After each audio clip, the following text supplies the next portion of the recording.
యేసుక్రీస్తు నామములో మీ అందరికీ నా వందనాలు. ఈరోజు మనం సామెతల గ్రంథం నుండి ఒక గొప్ప వచనం గురించి ధ్యానిద్దాం. అది సామెతలు 4వ అధ్యాయం 7వ వచనం. జ్ఞానం సంపాదించుకున్నటయే జ్ఞానమునకు ముఖ్య అంశం. నీ సంపాదన అంతయు ఇచ్చి బుద్ధి సంపాదించుకును. ఈ వాక్యం చాలా శక్తివంతమైనది. దీనిలో రెండు ముఖ్యమైన పదాలు ఉన్నాయి, జ్ఞానం మరియు బుద్ధి. చాలామంది వీటిని ఒకేలా భావిస్తారు, కానీ వాటి మధ్య తేడా ఉంది. జ్ఞానం అంటే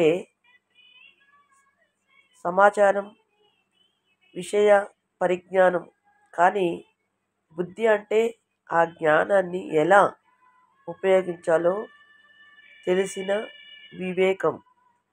ప్రధాన అంశం ఈ వచనంలో మొదటి భాగం, జ్ఞానము సంపాదించుకున్నటయే జ్ఞానమునకు ముఖ్య అంశం. అంటే జ్ఞానం పొందడం అనేది అన్నిటికంటే ముఖ్యమైన విషయం. ఈ లోకంలో మనం ఎన్నో సంపాదిస్తాం, డబ్బు, ఆస్తులు, హోదా, విద్య. కానీ వాక్యం చెప్తున్నది ఏమిటంటే, ఇవన్నీ ఎంత ఉన్నా జ్ఞానం లేకపోతే వాటికి నిజమైన విలువ ఉండదు. జ్ఞానం అన్నిటికీ మూలం. ఇది లేకపోతే మన జీవితం గందరగోళంగా ఉంటుంది.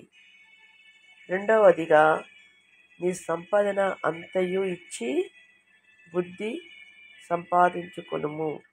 ఇది చాలా లోతైన మాట.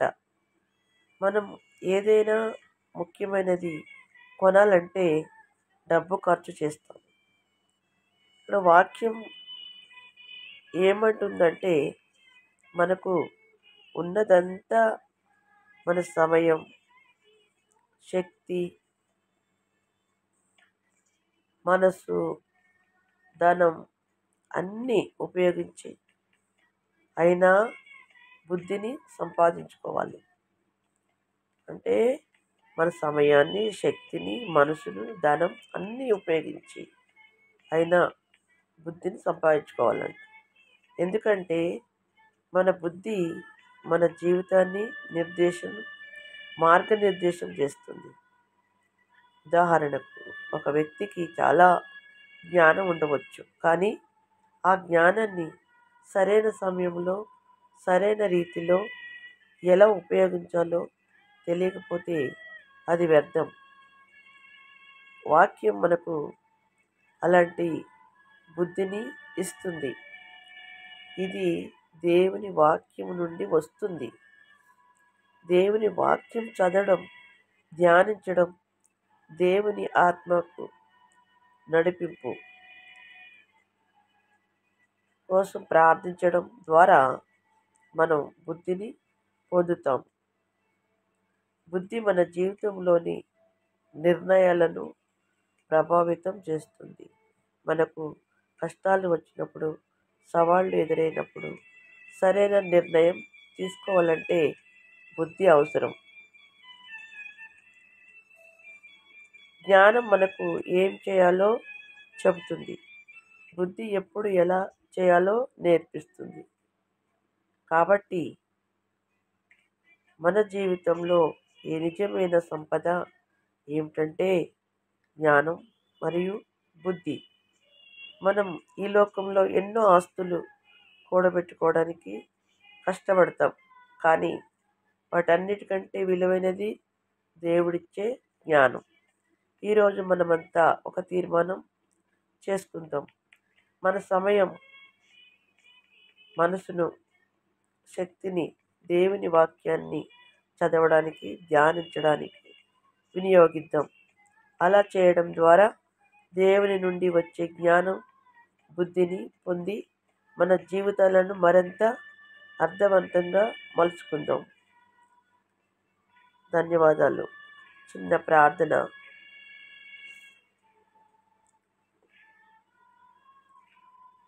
ప్రేమగల మా పరలోకపు తండ్రి,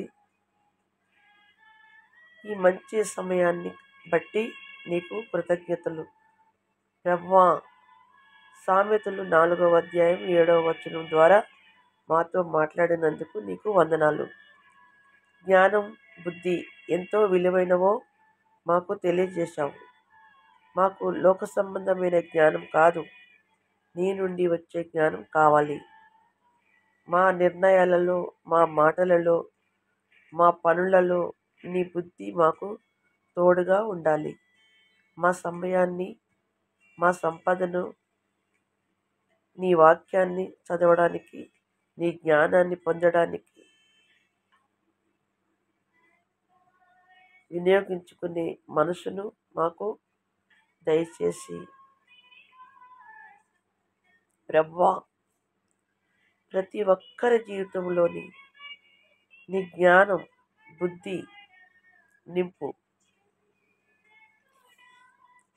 నీవు నడిపిస్తే మా జీవితాలు మరింత సంతోషంగా, విజయవంతంగా ఉంటాయి. ఈ ప్రార్థన ఆలకించినందుకు నీకే స్తుతులు, ఘనత, మహిమ చెల్లిస్తున్నాము తండ్రి. యేసుక్రీస్తు నామంలో